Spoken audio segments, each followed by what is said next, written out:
Coaching kids through a problem in a classroom is a lot like coaching a kid in athletics. I want to share an experience that I had coaching a kid in athletics, a young man who will always be special to me named Jesse Garcia. Jesse had a lot of challenges that some of my other athletes didn't face. He wanted to go down a weight, so I said, let's do it in a healthy way. I want you to get a scale. Get one for home and weigh at home in school. He tells me I'm not going to be able to do that. He didn't have a way to get to the store and to pay for a scale. There were just lots of challenges he faced as the year went along. He wasn't a bad athlete, but he needed a lot more skill in wrestling. Every time I coached Jesse in a tournament, I lost my voice because you had to tell him everything to do. Coach him through every little stage. Well, there were other challenges. I told him, we practice on Saturdays, Jesse, if you're on the varsity team now. He says, Coach, I can't, I have a job. I said, well, you got to get your workout in, so I want you to come before you go to your job, and I'll get a workout in with you before the team.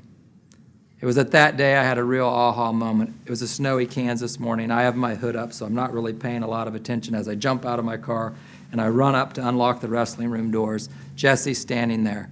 He's got a big coat on, and he's hunkered over like this. He has a playpen and a diaper bag and a little baby tucked under the coat. I open the door and say, Jesse, what are we going to do? He says, well, I brought her playpen so she can be in the playpen while we practice. I said, okay. So for that year, every Saturday we didn't have a meet. She played in the playpen and he and I worked out. Now, I was the only one that saw that because by the time the team got there, he was already gone and off to work. So my heart was pulling for this kid. With all of his challenges, I want him to have a good season and a good year. Well, not only did he make it to the state tournament, he got third place in the state tournament by winning several overtime matches. I was so proud of him, but what I want you to hear out of this story is this.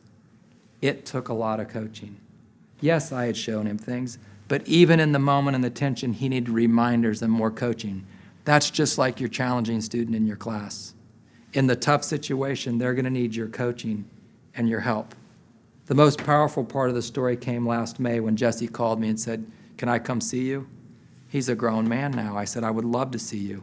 He knocks on the door, I bring him in, and we sit down and we start to visit. He said, I'm coming to see you for 2 reasons.